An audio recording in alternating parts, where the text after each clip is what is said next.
بھارت میں طلباء تحریک کے دباؤ پر وزیر تعلیم کے استعفے کے بعد اپوزیشن رہنماؤں نے اسے جمہوریت اور نوجوانوں کی بڑی جیت قرار دے دیا ہے۔ راہل گاندھی، پرینکا گاندھی، اروند کیجریوال اور ممتا بنرجی نے وزیر اعظم مودی سے معافی کا مطالبہ کر دیا۔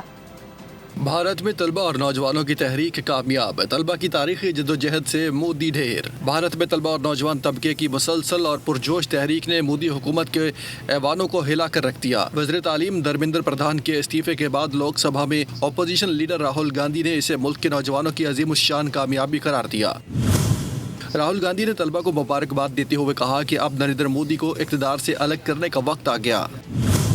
انہوں نے مطالبہ کیا کہ وزیر اعظم مودی فوری طور پر طلبہ سے معافی مانگے اور پرامن مظاہرین پر پولیس اور گنڈوں کے تشدد کی تفتیش کی جائے۔ کانگریس رہنما پرینکا گاندھی نے کہا کہ حکومت کو بالآخر عوامی طاقت کے سامنے سر تسلیم خم کرنا پڑا کیونکہ طلبہ کے حوصلے بلند تھے۔ عام آدمی پارٹی کے قائد اروند کیجریوال نے استعفے کی جمہوریت کی کامیابی قرار دیتے ہوئے کہا کہ اس جدوجہد نے بکھرے ہوئے جمہوری اداروں کو طاقت بخشی۔ مغربی بنگال کی وزیر اعلیٰ ممتا بنرجی نے بھی طلبہ کے جذبے کو سراہتے ہوئے کہا کہ مودی حکومت ملک گیر طلبہ سے خوف زدہ ہو چکی ہے۔ سبسکرائب کریں اور بیل دبائیں تاکہ کوئی خبر رہ نہ جائے۔